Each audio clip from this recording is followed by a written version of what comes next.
자리에 앉으시겠습니다. 요한계시록 10장 5절로 11절 말씀입니다. 한 절씩 번갈아 읽겠습니다. 제가 먼저 5절 읽습니다.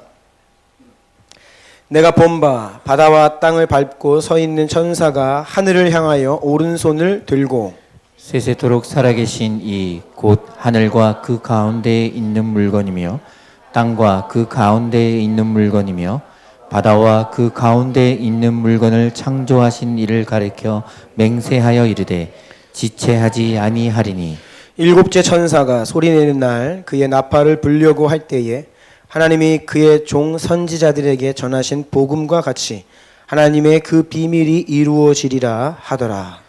하늘에서 나서 내게 들리던 음성이 또 내게 말하여 이르되 내가 가서 바다와 땅을 밟고 서 있는 천사의 손에 펴 놓인 두루마리를 가지라 하기로 내가 천사에게 나아가 작은 두루마리를 달라 한즉 천사가 이르되 갖다 먹어 버리라. 내 배에는 쓰나 내 입에는 꿀같이 달리라 하거늘. 내가 천사의 손에서 작은 두루마리를 갖다 먹어버리니 내 입에는 꿀같이 다나 먹은 후에 내 배에서는 쓰게 되더라. 함께 읽습니다. 그가 내게 말하기를 내가 많은 백성과 나라와 방언과 임금에게 다시 예언하여야 하리라 하더라. 아멘. 기도드립니다.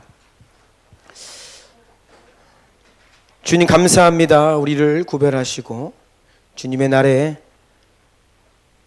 주의 전으로 부르사 함께 예배 드리게 하시니 감사드립니다. 모든 사람을 향한 주님의 은혜가 너무나 한결같고 신실하여 우리가 오늘도 주님의 은혜로 호흡하고 주님의 은혜로 살아가는 것을 잊고 살아가는 우리를 불쌍히 여겨 주옵소서.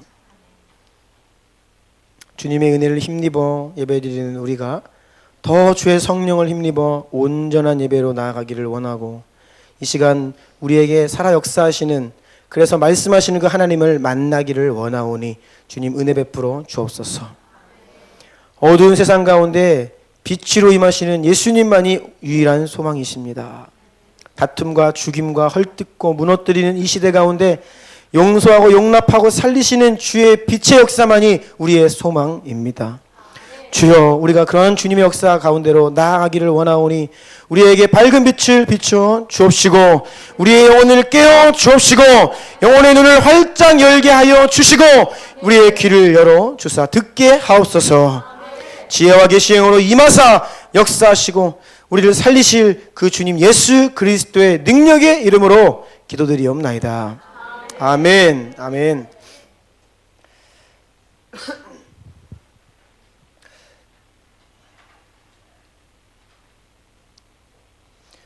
여러분, 우리는 구원받기 위해 예수 믿지 않습니다.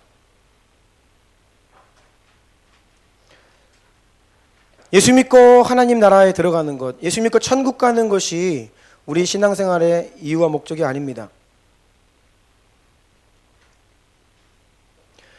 성경을 보면 대부분의 내용들이 믿지 않던 영혼이 주님을 믿고 천국 가는 내용이 아니라 주께서 하나님의 백성으로 부르신 하나님의 백성들이 하나님의 뜻에 합당하게 살아가느냐, 이 문제죠. 만약 우리의 신앙생활이 예수 믿고 천국 가는 것이 그 신앙생활의 이유이고 목적이라고 하면 그러한 사람은 하나님 나라에 들어가지 못할 가능성이 큽니다. 예수님은 제자들과 무리들로 구별하시지 구원받은 자와 구원받지 못한 자를 구별하지 않으세요. 특별히 헌신된 제자가 있고 조금 헌신은 덜 됐지만 구원받은 일반 백성들이 있고 또 하나님 모르는 무리들이 있는 것이 아닙니다.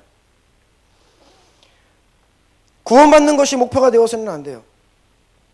우리가 제자가 되고 군사가 되는 것이 하나님의 뜻이고 오늘 여러분을 이 자리로 부르신 이유입니다.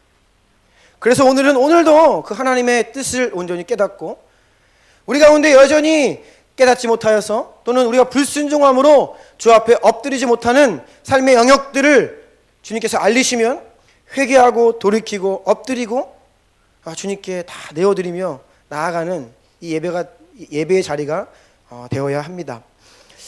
그래서 여러분, 오늘날 우리가 신앙생활 할 때 여러분, 인생에 여러분이 존재하는 이유는요, 하나님 나라를 위한 것입니다. 여러분은 하나님 나라를 위한 하나님의 백성들입니다. 여러분, 겨우 교회에 와서 예수 믿고 구원받고, 주일날 교회에 오고 뭐 주일 성수 좀 하고, 이런 수준에 만족해서는 안 돼요. 우리가 한평생 살아가는 것은 하나님 나라를 위해 존재하는 것입니다. 그런데 원수는 우리의 눈을 어둡게 해요. 그냥 주일에 와서 종교생활하고 주중에는 내 인생이 있어요. 내 삶이 있는 거예요. 그냥 그렇게 살다가 또 때가 되면 예배 드리러 오고. 주님은 우리를 그런 사람으로 부르신 것이 아닙니다.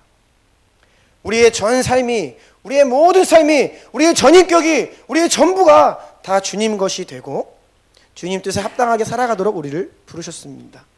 그래서 저도, 그리고 우리 주남교회도 사람을 예수 그리스도의 제자 삼고 군사로 무장시키는 데 관심이 있지, 겨우 예수 십자가 믿고 천국 가는 거 이런 부르심을 받은 게 아니에요. 그래서 여러분의 목표가 구원이 아니고, 여러분의 목표가 죽어서 천국 가는 것이 아니고, 이 땅을 살아갈 때에 더 온전히 주님께 붙들림 받아요. 주님 뜻에 합당하게 살아가는 주의 제자들 되는 것을 여러분의 인생의 목표 삼으시기를 축복합니다. 아멘이세요? 이것이 동의가 안 되시면 오늘 설교가 좀 어렵습니다. 네. 자, 오늘 요한계시록을 함께 읽었습니다. 요한계시록은 AD 90년가량 기록된 것으로 보여지는데, 이때는 로마의 황제가 도미티아누스라는 황제가 통치하던 때예요. 이 도미티아누스 굉장히 폭군입니다. 네로 황제도 폭군이었는데 이 도미티아누스도 굉장히 폭군이었어요. 30세의 젊은 나이에 황제가 되어서 한 16년 다스렸는데 자신을 철저하게 신격화하고 많은 사람들을 죽였습니다. 특별히 기독교인들을 잔인하게 죽였습니다. 너무나 많은 사람들을 죽였어요. 공포 정치를 했습니다. 그래서 이 도미티아누스가 결국은 살해를 당해서 암살을 당하거든요. 이 도미티아누스 황제가 죽은 이후에 로마의 원로원이 회의를 해서 이 도미티아누스는 로마의 수치다. 그래서 기록 말살형을 결정했습니다. 로마의 역사에서 이 황제의 행적을 지워버리자. 너무 악한 거예요. 그만큼 악한 왕이 황제가 도미티아누스입니다. 이때 요한을 제외한 모든 사도들이 이미 다 순교했습니다. 요한 한 사람만 남겨졌고 전부 순교했어요. AD 90년 정도에 쓰였다고 했죠. 여러분, AD, BC와 AD는 예수님의 탄생을 기점으로 한다라고 말씀드렸죠. 예수님보다 제자들이 약 10살 어립니다. 예수님이 공생애가 30살에 시작하죠. 예수님의 제자들의 나이는 10대 후반에서 20대 초반입니다. 요한이 지금 AD 90년에 나이가 한 80세 정도 돼요. 완전 할아버지입니다. 언제 부름받을지 모르는 힘이 없고 기력이 없는 할아버지예요. 그런데 반모섬에 유배를 와서 채석장에서 강제 노역을 합니다. 로마 시대의 채석장 강제 노역은 사형 다음에 해당하는, 사람이 살아있는 한 가장 가혹한 형벌이 바로 이 채석장 노역입니다. 고통 가운데 얼마나 할아버지 요한이에요. 고통 가운데 매일매일 강제 노역을 하며 힘겹게 살아가던 날이었습니다. 어느 날 그 반모섬에서 사도 요한은 엄청난 환상을 보게 됩니다. 그 환상의 내용이 요한계시록이에요. 마지막 때에 반드시 일어날 일을 하나님께서 요한을 성령의 감동 가운데 하늘문을 여시고 영적인 눈을 여셔서 환상으로 다 보여주신 거예요. 창세기부터 모든 성경 말씀이 예언하고 약속한 하나님의 그 예언과 약속들이 어떻게 영광 가운데, 이 역사 가운데 성취되는지를 보여주신 겁니다. 놀라운 광경이죠. 아마 너무나 힘들고 고통스러웠던 요한 사도, 그 할아버지가 이 환상 앞에서 많은 힘을 얻었을 거예요. 주님이 위로하시기 위해 찾아오신 겁니다. 지금은 이렇게 로마 황제, 정말 사탄의 권세로 불려지는 이 로마 황제를 통해 이렇게 믿는 이들이 교회가 핍박을 당하고 죽임을 당하고 사자의 밥이 되고, 그리고 당시에 그 검투사들의 그 경기장에 죽임을 당하는 사람들의 만족시키는, 사람들의 눈을 만족시키는 그런 재물이 돼가지고 많은 기독교인들이 죽어나갔다고요. 그러는 가운데 하나님이 앞으로 그럼에도 불구하고 약속을 어떻게 성취하실지 영광스러운 마지막 날을 요한에게 활짝 열어 보여주신 겁니다. 얼마나 큰 위로와 기쁨이 되었겠습니까? 황홀하고 영광스러운 체험이었습니다. 그리고 은혜만 주신 것이 아닙니다. 그렇게 환상을 보여주신 것에서 끝난 것이 아니라 이제 요한에게 주님이 사명을 주시는 거예요. 너는 본 것을 기록하여 교회들에게 전하고 핍박 가운데 고통 가운데 있는 성도들에게 이 환상의 내용을 그대로 증거하여서 그들로 하여금 하나님의 나라를 꿈꾸게 하고 하나님을 위해 살아가도록 그런 사명을 요한에게 주신 거예요. 요한이 계시록을 기록하는 겁니다. 7교회에 이것을 보내는 거예요. 성도들을 위로하고 일깨우고 너희는 이러한 하나님께서 반드시 이루실 그 약속과 영광의 날을 바라보며 살아가도록 그 사명을 요한이 받고 있는 거예요. 요한이 환상을 볼 때에는 너무나 영광스러운 광경이에요. 너무나 감격스럽죠. 천국에 간 것 같은 그런 놀라운 체험을 합니다. 그런데 주님께서 이러한 사실을 교회들에게 성도들에게 전하라고 하는 사명을 요한에게 주시잖아요. 그러면 그 환상이 끝나고 이제 다시 강제 노역장으로 끌려가서 죽도록 맞고 고생을 하며 이 환상의 내용을 기록하여 교회들에게 전하는 사명을 감당하는 일은 너무나 어려운 거야. 하나님을 경험하는 것은 너무나 위대하고 영광스러운 일인데 그 영광 가운데 주께서 주신 사명으로 또 주님께서 이렇게 살라 하시는 그 말씀대로 순종하며 살기 위해 삶의 현장으로 돌아가면 너무나 고통스러운 거죠. 이것이 바로 오늘 본문에서 입에는 꿀같이 달지만 배에는 쓰다라고 하신 말씀의 뜻입니다.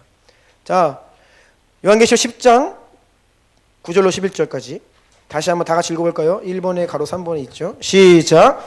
내가 천사에게 나아가 작은 두루마리를 달라 한즉 천사가 이르되 갖다 먹어버리라.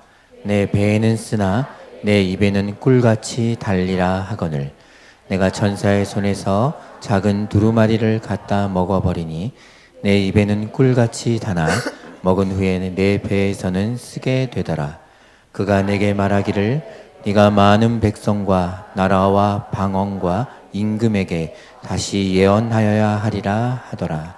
아멘. 그 영광스러운 하나님의 계시의 말씀들이 기록되어 있는 두루마리를 먹으니까 입에는 너무 단 거예요. 너무 좋아요. 너무 맛있어요. 그런데 그것을 삼키고 소화를 시키는데 배가 너무 아픈 거예요.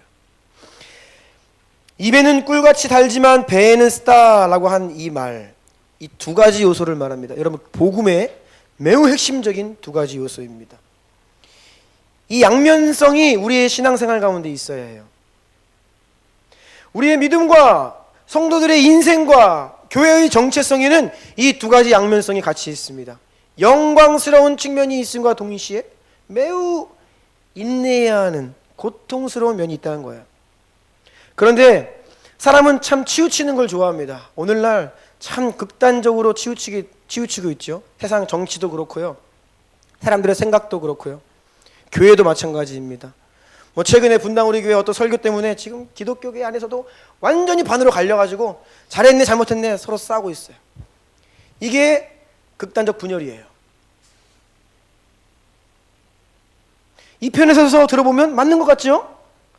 그런데 또 다른 편의 입장에서 들어보면 또 맞는 것 같아요. 이게 왜 그러냐? 동전의 양면과도 같은 복음의 양면성인데요. 어느 다른 한 면을 보지 않고 한 면만 보는 거예요. 그러면 극단적으로 치우칩니다. 맞는 말을 해도 전체를 이야기하지 않고 부분을 이야기하면 잘못될 수 있는데 오늘날 그런 시대예요. 복음의 좋은 면, 너무나 맛있어서 달게 먹을 수 있는 그런 면만을 강조하는 소위 기복주의, 형통신학, 성공주의 신앙이 기독교 안에 한편에 있고요. 또 한쪽은 고난을 이야기하고 십자가를 이야기하는데 성령의 역사가 미미해서 그런 기쁨을 누리고 하는 것들이 또 없어요. 이게 다 잘못된 극단이라는 겁니다. 이 두 가지가 같이 있어야 됩니다.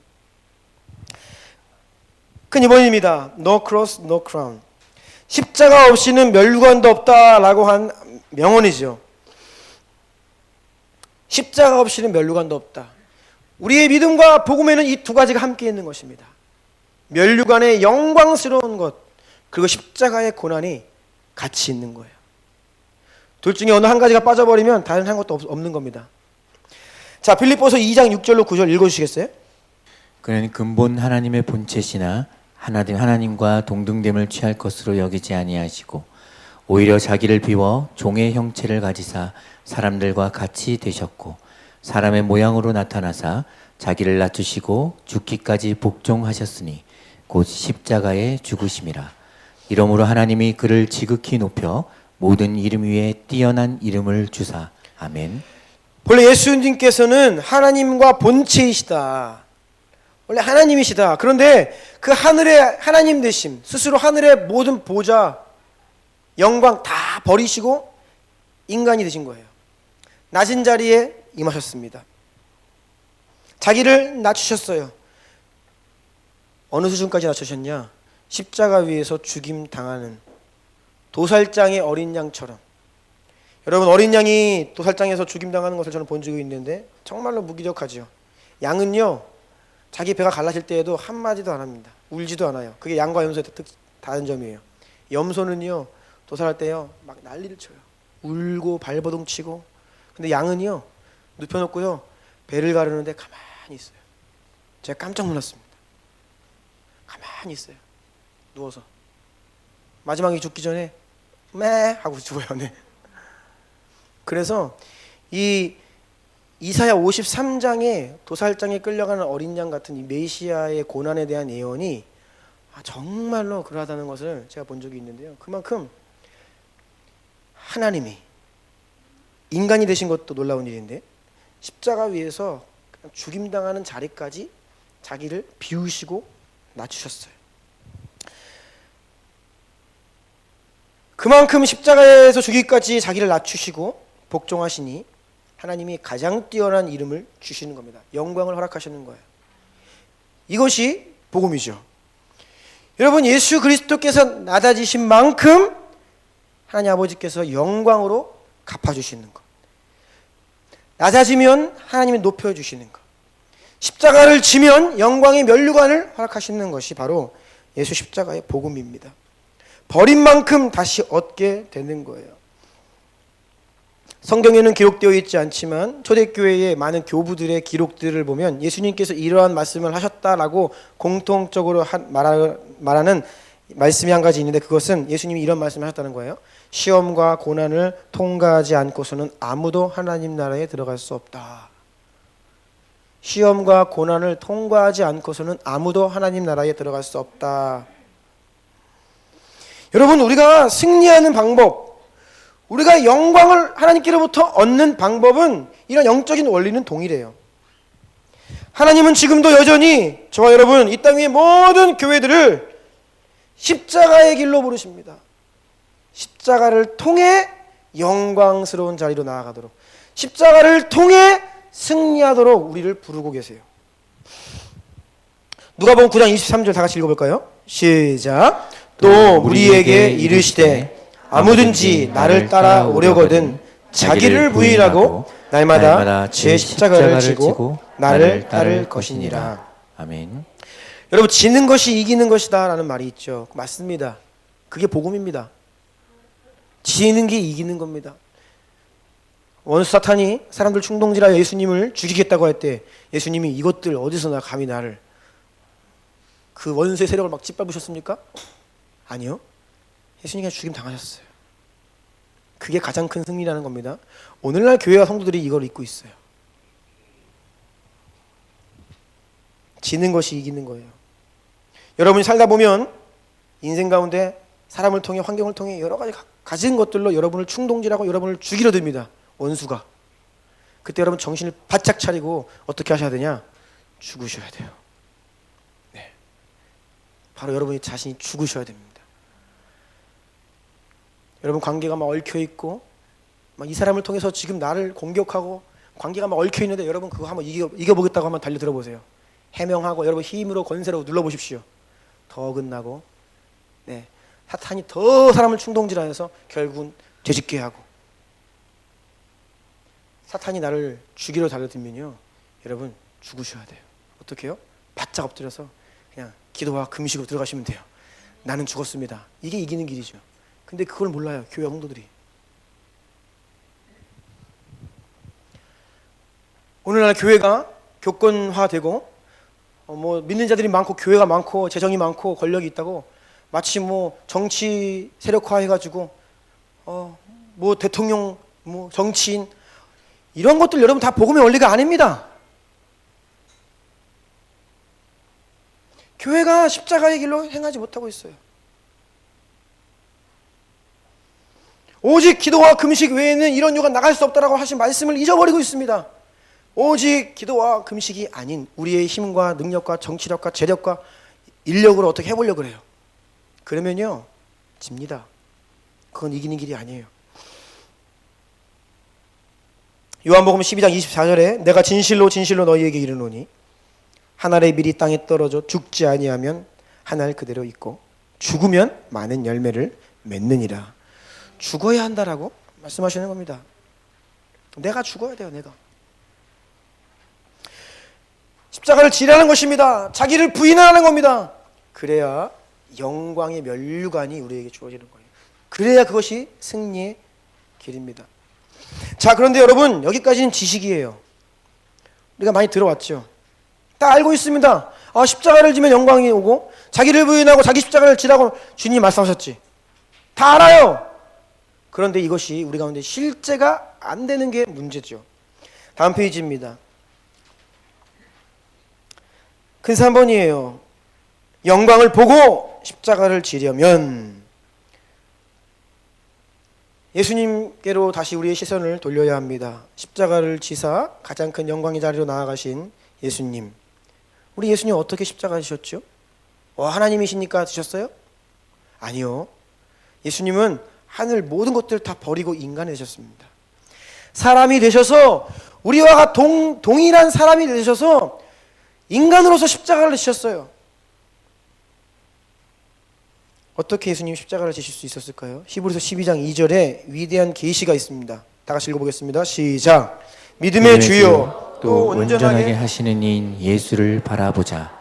그는 그 앞에 있는 기쁨을 위하여 십자가를 참으사 부끄러움을 개의치 아니하시더니 하나님 보좌 우편에 앉으셨느니라. 아멘. 예수님께서 십자가를 지실 수 있었던 이유, 십자가의 형벌과 그 고난을 인내로 감당하실 수 있었던 이유는 십자가 너머에 있는 영광을 본 겁니다. 십자가를 지면 어떤 일이 벌어질지 하나님의 약속을 본 거예요. 그리고 반드시 그렇게 하실 하나님의 능력과 신실하심을 신뢰하는 겁니다. 이것이 예수님이 십자가를 지실 수 있었던 이유예요. 십자가를 통해 승리를 미리 보는 겁니다. 지금은 비록 고통과 그런 고난 가운데 십자가를 지고 채찍질 당하고 감당할 수 없는 육신의 고통을 맞이해야 하지만 그 너머에 영광의 면류관, 이것을 믿음의 눈으로 보는 거예요. 그래서 기뻐합니다. 그래서 즐거워하는 거예요. 그 영광에 사로잡히는 것입니다. 그래서 십자가를 질 수 있는 거예요.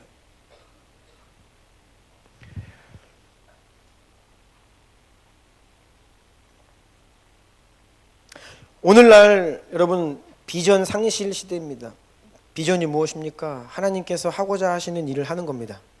비전. 하나님이 하고 계신 일을 봐야 그 일을 할 수 있어요. 하나님이 나를 통해 하고자 하시는 일을 보아야 그 일을 합니다. 이것이 비전이에요. 하나님께서 이 주나임 교회를 통하여 이 시대 가운데 어떤 일을 하고자 하시는지를 보면 그것이 우리의 비전이 되는 것입니다. 즉 비전은 하나님의 뜻을 이루는 것입니다. 반대말이 있습니다. 야망이 있어요. 내 뜻을 이루는 겁니다. 도무지 하나님의 역사가 안 보여요. 하나님이 무슨 일을 하고 계신지가 안 보입니다. 그러면 그 자리에 내 인생이 있는 거예요. 내 뜻이 있어요. 내 의지가 있어요. 그럼 야망을 가지고 살아가요. 내가 하고 싶은 거. 이 땅 위에 속한 무언가를 이루기 위해 발버둥치며 살아가게 된다는 거예요. 사람은 두 종류입니다. 비전의 사람과 야망의 사람입니다. 여러분 자신이 비전의 사람이십니까? 야망의 사람이십니까? 오늘날 비전을 가장한 야망들이 차고 넘칩니다. 심지어 교회들도, 목사들도 마찬가지예요. 따지고 보면 그것이 정말 하나님의 비전일까? 인간의 야망인 경우가 많죠. 비전의 사람이 되기 위해서는 먼저 보아야 합니다. 우리는 못 보기 때문에 내 뜻대로 사는 거예요. 오늘 요한 사도가 환상을 봅니다. 비전을 보고 있는 거예요. 그것을 지금 그래서 음식에 비유할 수 있는 거예요. 너무나 맛있어요. 이 음식이 얼마나 맛있는지를 환상 가운데 경험하는 거예요. 하나님의 하실 일, 약속, 그 영광, 하나님의 나라, 너무나 위대한 것이 환상 가운데 실제가 되는 거예요. 맛있는 음식이에요. 음식이 맛있어 먹죠. 맛없는 거 먹습니까? 음식 맛을 모르면 그 음식을 찾지 않아요. 하나님 나라를 맛보아 알지 못하기 때문에 그것을 찾지 못하고 그냥 내 입맛에 맞는 것들만 찾으면서 사는 거예요. 우리 가운데 열려야 돼요. 먼저 봐야 됩니다.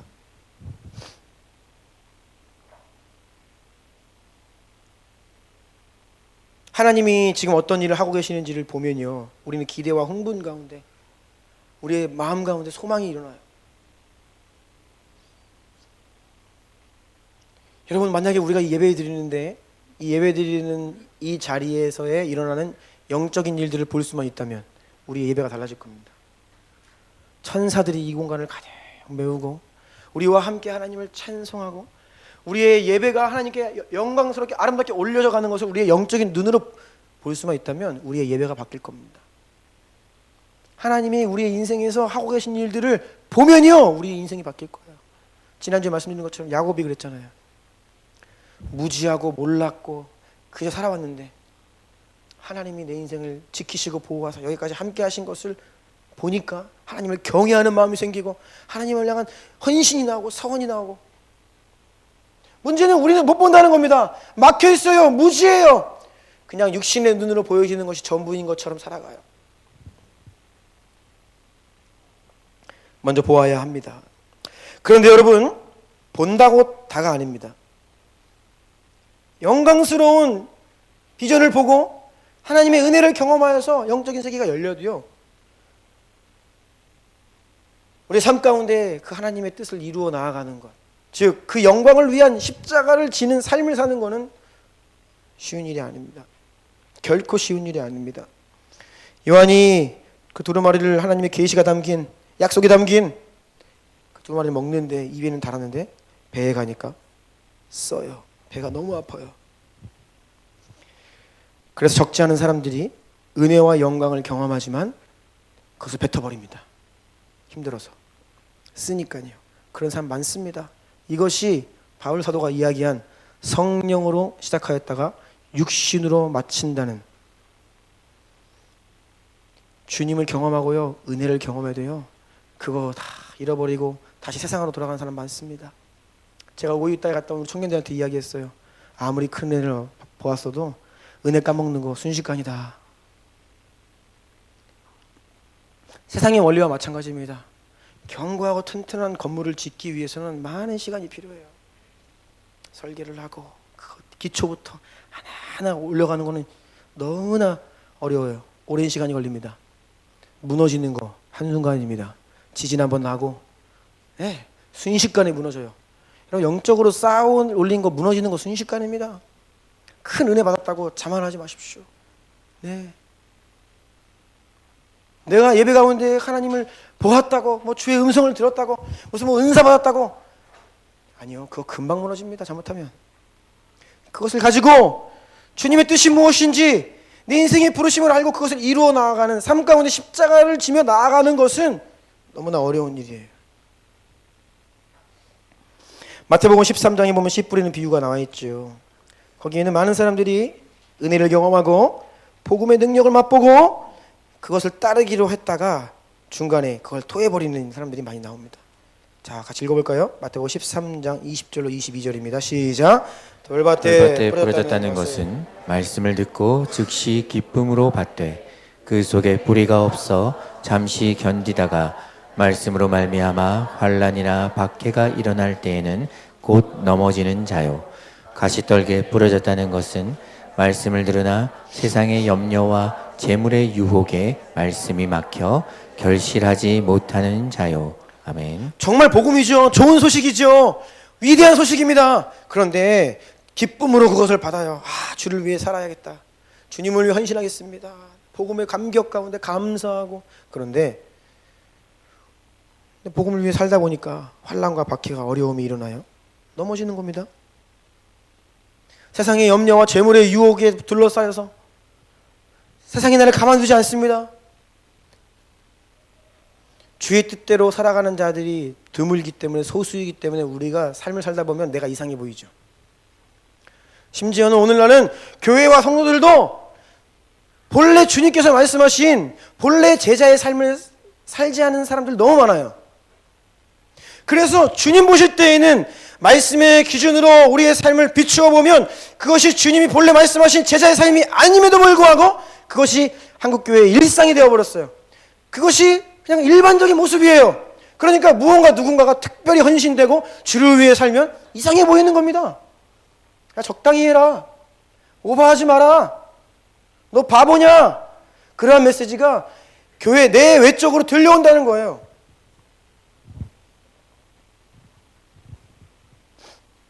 우리 광성 목자가 어저께 밤에 교회에 잤는데, 이틀을 교회에 잤습니다. 광성 목자가. 그래서 어저께 밤에 저랑 얘기를 하는데 그러는 거예요. 목사님, 설교 듣고 은혜 받고 그런 이렇게 막 결단하고, 근데 현장에 가가지고요 종일 일하고 그런 사람들 둘러싸여가지고 그런 말 듣고 있으면요 어느새 모르게 하루 이틀 만에 내가 잘못 사나? 이렇게 사는 거 맞나? 그런 생각이 막 들어온다는 거예요. 맞죠? 여러분, 우리가 받은 은혜, 그날의 은혜 그날의 족합니다. 어제 받은 은혜로 일주일 못 삽니다. 왜요? 온갖 우리를 둘러싸고 있는 환경들이, 우리가 보고 듣고 경험하는 모든 메시지들이 다 우리를 유혹하고 우리를 잘못했다고 얘기하고 미련한 인생이라고 이야기하고 적당히 하라고 이야기하고, 그렇게 조금씩 살다 보면요 하루 이틀 만에 우리의 생각이 변하고 우리의 감정 가운데 공격을 받고 믿음 다 잃어버리는 거예요.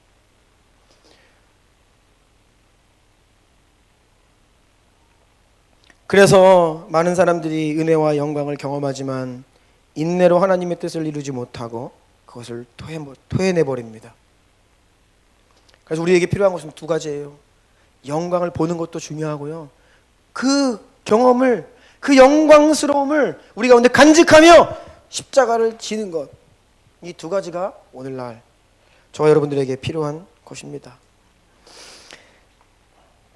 자, 다시 요한에게로 돌아가서 오늘 본문에 가혹한 강제 노역을 하는 유배 생활 속에서 요한이 이 위대한 경험을 하는데, 그 1장 10절, 요한계시록 1장 10절에 보면 요한계시록 전체의 환상을 받게 되는 배경이 기록되어 있는데 참 중요합니다. 같이 읽어볼까요? 1장 10절 시작. 주의 날에 내가 성령에 감동되어 내 뒤에서 나는 나팔 소리 같은 큰 음성을 들으니. 아멘. 이 주의 날이라고 한 밑줄근 그것과 성령의 감동, 이 두 가지가 매우 중요해요. 이게 단순하게 지나칠 수 있는 말이지만 여기에는 많은 내용이 내포되어 있습니다. 예수님께서 부활 승천하신 이후에 그리스도인들이 사도행전을 보면, 그리고 고린도전서를 보면 이 주님의 날에 모이기 시작합니다. 본래 유대인들은 안식일, 즉 우리로 얘기하면 토요일 날 모였습니다. 안식일에 회당에 모여서 예배를 듣고 말씀을 들었죠. 그런데 예수님 부활하신 이후에 초대교회 성도들은 주일날, 일요일날 주님 부활하신 날에 모였다는 거예요. 그날에 모여 함께 떡을 떼고 함께 예배를 드립니다. 여러 가지 이유를 추정해 볼 수 있는데 그 날을 주님의 날이라고 이야기하는 것처럼 예수님께서 부활하신 날, 부활하신 날에 예수님의 부활을 기억하며 모인 것이고요. 또한 당시에 아직 예수 그리스도의 십자가 부활을 전해 듣지 못한 유대인들, 하나님을 섬기지만 구약에 머물러 있는 유대인들에게 이 복음을 전해야 되는데 어떻게 해요? 그들이 토요일 날 모이죠. 그렇기 때문에 바울은 어느 도시를 가나 그 도시에 살고 있는 유대인들, 특별히 유대인들이 토요일 날 회당에 모이면 그곳에 가서 함께 회당 예배를 드리면서 복음을 전해요. 그리고 예수 그리스도 십자가 부활을 고백하는 그리스도인들은 그 다음날 주일날 일요일에 모여서 다시 떡을 떼며 모이는 것이죠. 그래서 이거 당시에 이 유대인들이 토요일에 모이는 것과 그리스도인들이 주일에 모이는 것이 좋아할 수 있다는 겁니다. 이러한 배경에 의해서 우리가 오늘날 이 주일에 예배를 드리는 이유가 바로 그러한 전통을 가지고 있어요. 그래서 성경에서 주의 날 그러면 그날은 함께 모여 예배하는 날입니다. 주의 날 그냥 요일을 얘기하는 게 아니에요. 주의 날 그러면 그 배경에 함께 공동체가 모여 예배하는 날이라는 의미가 있는 겁니다. 요한이 반모섬에서 강제 노역을 하고 있었음에도 불구하고 주의 날, 이게 뭐예요? 그 강제 노역을 하고 있는 무리들 가운데 소수의 그리스도인들이 모인 거예요. 모르겠어요. 소수인지 얼만큼인지는 모르겠습니다. 모쪼록 그 가운데 예수님을 주인으로 고백하는 그리스도인들이 모인 겁니다. 이것이 주의 날. 그런데 그 가운데 성령에 감동되었다. 성령이 그 예배 가운데 임재하시는 거예요. 공동체의 예배 가운데 임재하시는 겁니다. 초대교회 예배는 그래서 성령의 감동이 있는 예배였고, 성령의 임재가 있는 예배였고, 성령 안에 드려지는 예배였고, 특별히 예언적인 감동. 예언적 감동이 뭡니까? 하나님의 마음이 부어지는 예배라는 겁니다. 네. 하나님의 마음이 부어지는 예배가 바로 초대교회의 예배예요. 요한 사도가 환상을 보는 배경이 지금 주님의 날에 함께 모여 예배를 드리는 가운데 성령님이 임재하사 요한의 영안을 연 겁니다. 그리고 계시하시는 거예요. 영광스러운 마지막 때의 일들을. 사도 요한에게 있어서 공동체 예배의 자리가 바로 하나님의 강력한 임재를 경험하는 자리였고, 하나님 나라의 영광을, 그 약속이 실제가 되는 자리였고, 그리고 다시 돌아가서 십자가를 질 수 있는 능력이 부어지는 자리가 바로 공동체의 예배의 자리였다는 거예요. 이것이 요한계시록 1장 10절에서 이야기하고 있는 짤막한 말씀이지만 그 배경에 이것이 공동체 예배를 배경으로 하고 있다는 거예요.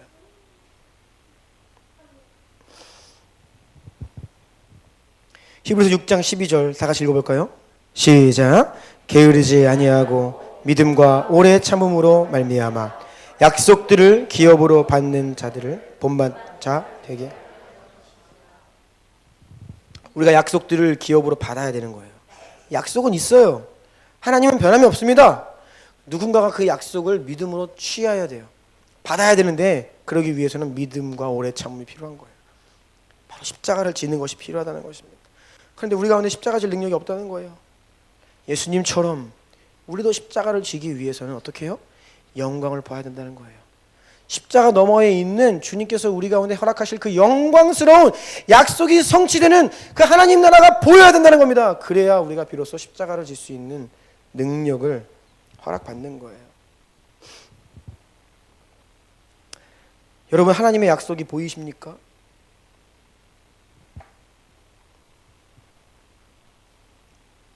하나님의 약속이 보이면 하나님의 나라를 위해 살게 됩니다.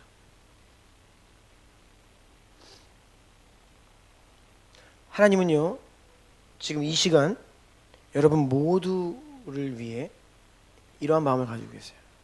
그 하나님의 마음을 알기를. 이 하나님의 마음을 알고 그 하나님 나라를 위해 살아갈 믿음의 사람들을 지금도 찾고 계세요. 그래서 주님, 제가 여기 있어요. 저를 사용해 주세요. 그럼 하나님이 그 사람을 들어 쓰신다는 겁니다. 그러기 위해서 우리 가운데 하나님의 나라가 보여야 되는데 안 보여요. 시간이 지날수록 우리 교회의 방향성과 제 안에 어떻게 우리 주나님 교회를 섬기고 성도님들을 섬겨 나가야 되는가에 대한 이 결론이 굉장히 심플해지고 있습니다. 다른 게 없어요. 결국은 함께 예배하며 함께 기도하는 가운데 성령님이 그 가운데 임하시는 거예요. 이거 위에 답이 없습니다. 다시요. 함께 예배하고 함께 기도하는 가운데 성령님이 그곳 가운데 임재하시는 거예요. 이거 위엔 답이 없어요.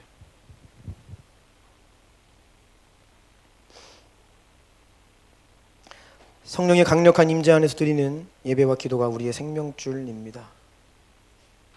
예배와 기도의 자리를 떠나지 않는 자만이 끝까지 인내하며 승리할 수 있습니다.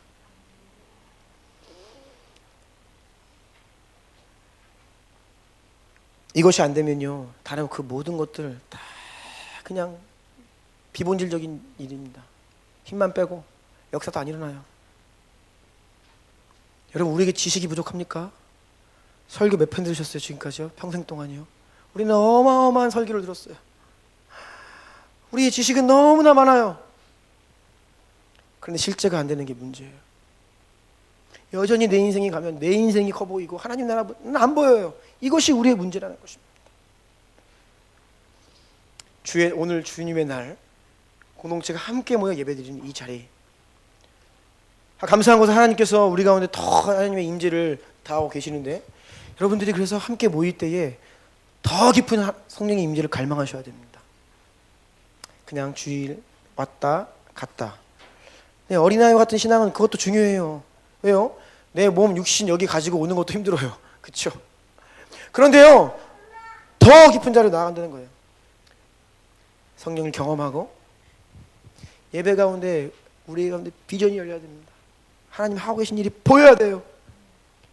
그것을 보는 자리가 바로 예배와 기도의 자리라는 것입니다.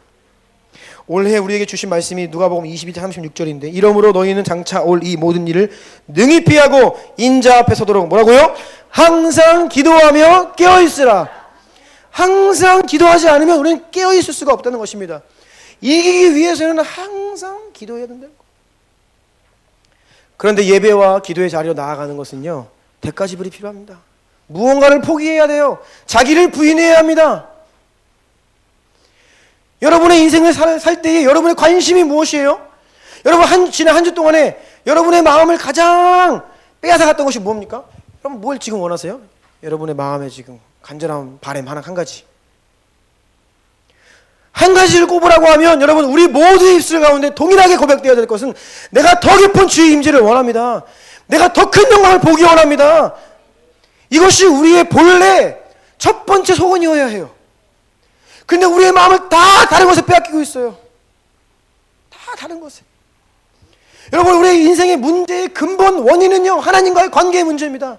여러분이 뭐 돈 문제가 있던, 관계의 문제가 있던, 가정의 문제가 있던, 다 그 모든 것들이 예수 그리스도 안에 있으면 해결되는 겁니다.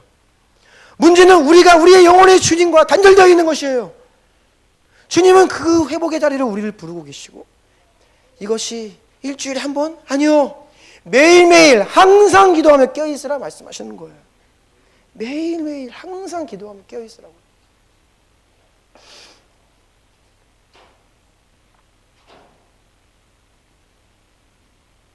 왜냐하면 여러분이 만약 오늘 이 예배 가운데 많은 마음의 터치를 받고 많은 하나님께서 깨달음을 주시고 결단을 주셨다라고 합시다. 여러분, 돌아가면요, 그거 십자가 지는 거 결코 쉽지 않습니다. 그 대부분 인생들이 그냥 잊어버리고 토해버려요. 은혜가 있으면요, 강력한 반대가 따라옵니다.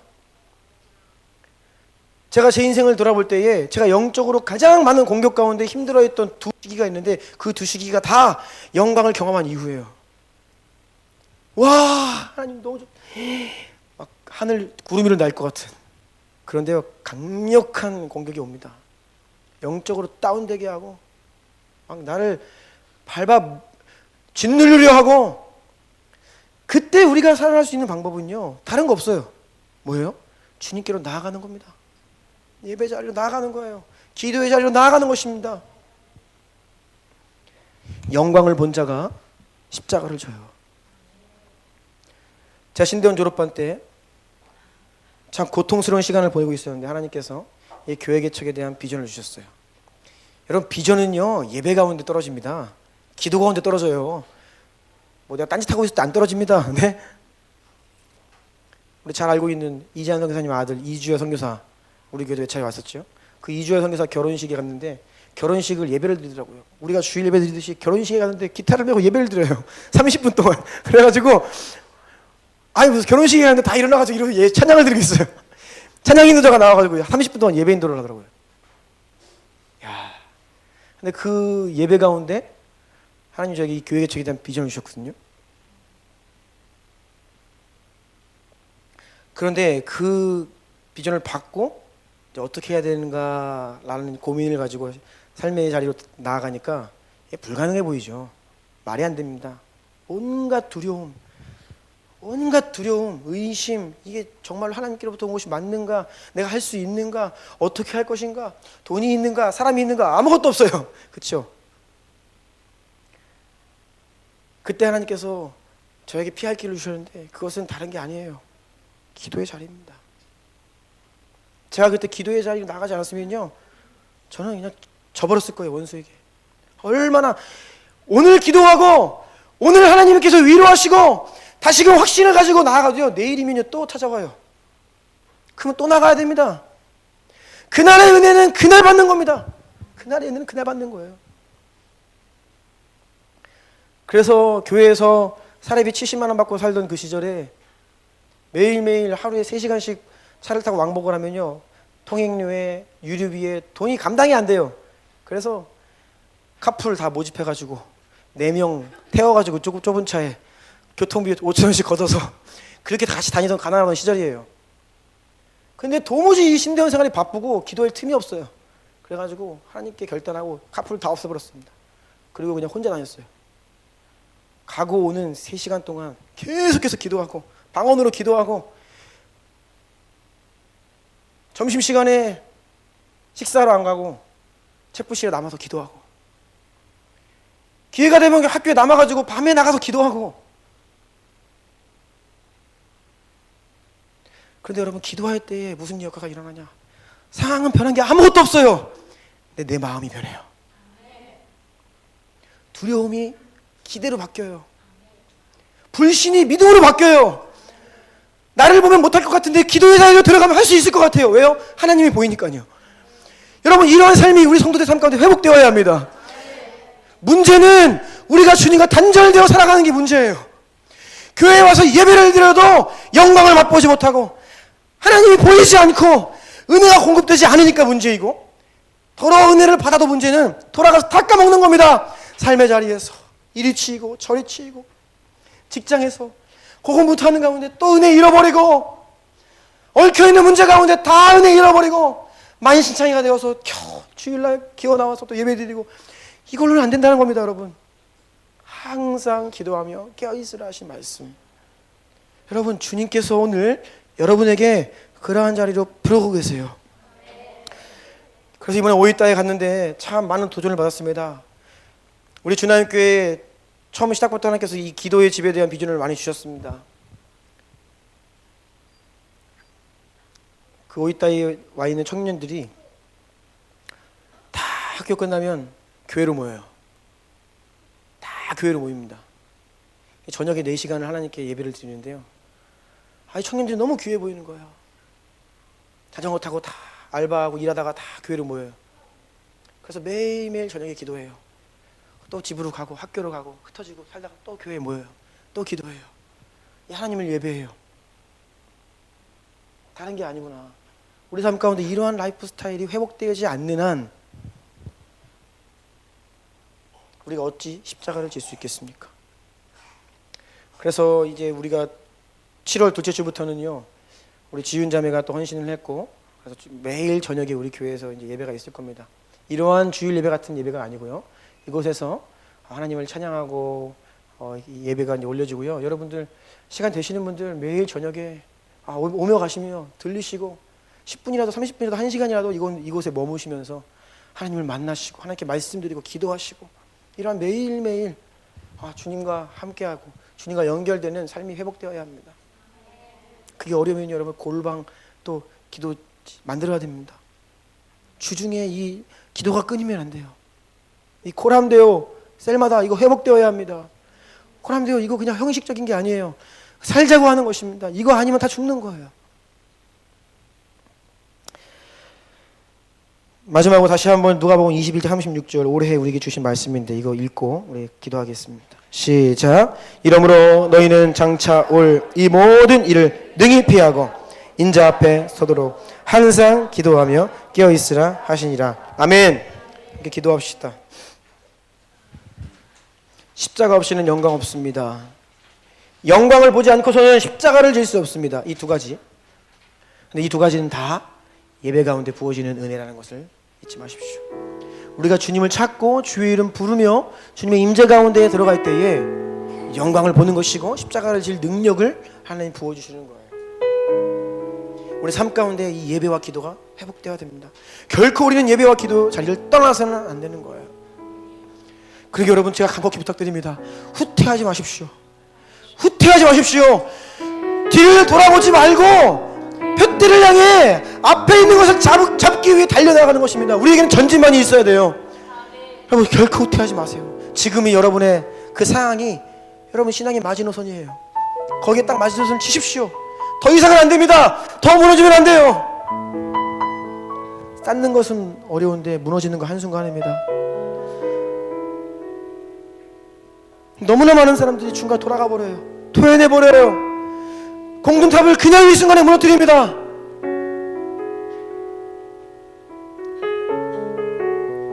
주님께 은혜를 구합시다. 두 손을 좀 주님께 내어드리고 우리의 마음을 주님께 열었습니다라는 표현으로 주님께 두 손을 좀 이렇게 활짝 내어드렸으면 좋겠어요. 성령님 내 마음을 엽니다. 우리 가운데 임하여 주십시오. 우리 가운데 하나님 나라의 영광을 보여주십시오. 그 하나님 나라를 위하여 우리의 인생을 어떠한 자리로 부르시는지 우리 인생의 데스티니가 우리 가운데 허락되게 하여 주십시오. 그것을 알게 하십시오. 그리고 십자가를 질 수 있는 능력을 보여주십시오. 내가 주를 위해 살고 싶습니다. 내가 하나님 나라를 위해 살고 싶습니다. 주님 저를 만나 주십시오. 제가 간절한 마음으로 주님께 은혜를 구하며 오늘 말씀 가운데 여러분 심령 가운데 주님 주시는 마음들 또 돌이킬 것들 있으면 주님께 기도하며 나가기를 원합니다. 주여 세 번 부르고 기도합시다.